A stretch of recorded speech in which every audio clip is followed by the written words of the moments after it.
I know they regret it, and I know that from a very reliable source. That's Sergio Perez, calm, composed, and quietly lighting a match under the very team that let him go. Just months after Red Bull dropped him at the end of 2024, Perez is watching the fallout unfold from a distance, and according to him, it's not pretty. From Liam Lawson's two-race meltdown to Yuki Tsunoda's 7-point rescue mission, Red Bull has gone from a dominant powerhouse to a one-car operation, desperately clinging to Max Verstappen. Now, Checo says the team that once pinned every second-seat failure on him is finally being forced to look in the mirror, and they're starting to realize they made a massive mistake. According to Perez, they made key decisions under pressure they created themselves, and deep down, they regret it. And that's not just speculation. Perez insists this message came straight from someone inside the team, someone who knows exactly what's being said behind closed doors. But this isn't just about driver performance.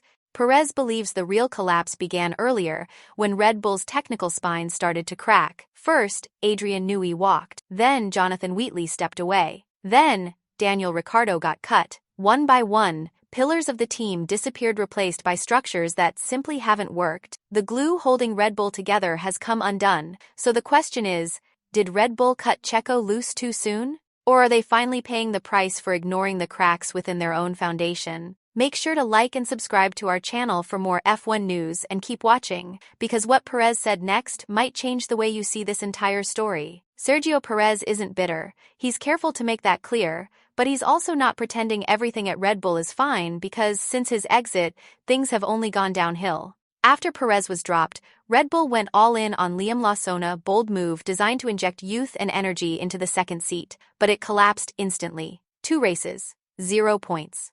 And before anyone could blink, Lawson was out and Yuki Tsunoda was in. The result? A second driver with just 7 points in 8 races. Meanwhile, Red Bull has fallen to 4th in the constructors' standings, 12 points behind McLaren. Max Verstappen alone has scored 155 of their 162 total points. Red Bull, the juggernaut of the last 4 years, has become a solo act, and Perez is now calling out the one thing everyone's been afraid to say: he wasn't the problem. The car started changing, Perez explains. It became more and more tailored to Max's driving style, and whenever I brought up issues, it felt like nobody really listened. Later on, people were like, Checo was right, but by then, the decision was made. That's a brutal and revealing admission. For months, Perez was framed as the underperformer, the weak link, the reason Red Bull was vulnerable. But now, Tsunoda and Lawson have shown the same, if not worse, weaknesses. So, was the second seat cursed? Or was it just never built to work for anyone except Verstappen? Let us know what you think. Was Perez unfairly blamed? Or is this just what happens when you're not Max? To make things even messier, Perez links Red Bull's fall to something much bigger than driver performance.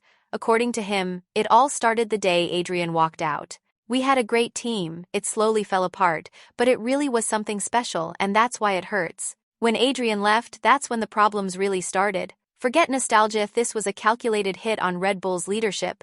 Adrian Newey wasn't just a genius in the wind tunnel. He was the stabilizer, the guy who kept the house in order when tensions ran high. Take him away and the entire structure becomes fragile. Then Jonathan Wheatley left the team's sporting director and one of the few internal voices who balanced Christian Horner's influence. Suddenly, you've got Verstappen out front with no backup and a leadership team scrambling to patch the cracks.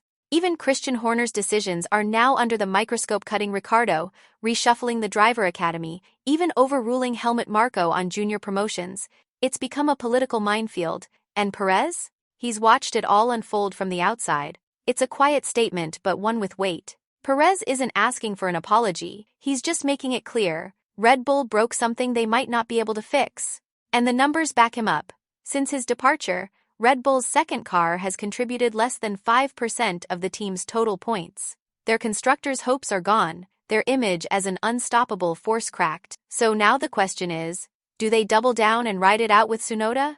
Or will they admit they've made a string of mistakes that go far beyond the number 2 driver? Checo Perez may be out of the paddock, but his shadow still looms large over Red Bull's unraveling empire. But he's not done talking, and he's definitely not done racing. Not if he can help it. Don't let the calm tone fool you. Beneath the surface, beneath every measured word and polite deflection, there's something building. Perez wants more than a comeback. He wants to send a message: things are about to change. I don't want to end my career like this, he said. I've been very fortunate with the career I've had. Had, but I know I still have more to give, and now he's linked to the most mysterious and potentially game-changing project on the 2026 grid Cadillac. The Andretti Cadillac entry is still fighting for full factory acceptance, but in the background, talks are accelerating, and according to reports, Perez is one of their top targets. What he brings goes way beyond racecraft. He brings brand, gravity, sponsorship, muscle, and a fan base that stretches across continents for Cadillac. That's the launchpad they need. You won't hear it in the press, but behind the scenes, Checo's, quote, already deep in discussion. It's going well, he confirmed. It's still early, but as things progress, I'll be able to make a final decision. I'm in no rush. The tone is quiet, but the message is clear, because comebacks hit harder when no one sees them coming, and let's not ignore that. Subtext: Cadillac is American. F1's future is increasingly American, and Red Bull, despite the branding, they're losing grip on both performance and perception. If Cadillac gives Checo a seat, and he comes back competitive, even semi-consistent, the narrative flips. The guy Red Bull cut could end up being the one who helps launch F1's newest powerhouse team. Actually, would you back Checo at Cadillac in 2026, or do you think he's better off retiring with dignity? Let us know in the comments. We are curious to know your opinions, but here's the twist. No one's talking about Checo's eyes might be on the future, but his words keep circling back to Red Bull and what they lost. They made the decision under pressure they helped create, and now they regret it. I know that from a very reliable source. That's the quote. Needle in the eye, because even if Red Bull never admits it publicly, even if Christian Herr stands at every podium with a smile and a soundbite, Checo's letting everyone know the truth leaks the whispers inside. Milton Keynes have reached him, and they're not proud whispers. This move feels personal, intentional, like the next piece in a larger Perez plan. He knows what it means to be scapegoated, to be written off, to be blamed for not adapting to a car that was never built for him, and now that the same car has left everyone else struggling, he's not saying, "I told you so." He's saying, "I knew you would."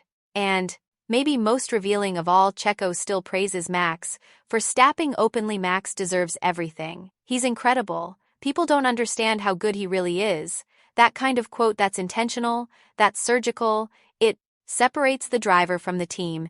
It lets Checo support the proton and duly ass clears man while keeping pressure on the machine that tried to push him out quietly. So where does this leave us? Red Bull unraveling a solo act, leaning harder than ever on Verstappen, a bench of drivers that's gone from bold to desperate in just 8 races, and a leadership core losing pieces faster than they can replace them. Sergio Perez, calm, calculated, and connected, a free agent in name only, already in motion for 2026. Already controlling the narrative, the fans watching a rare Formula One drama where the guy who was cut might actually win the breakup. So, what do you think? Did Red Bull make a fatal mistake letting Checo go? And if Cadillac lands him, is that enough to change the 2026 grid?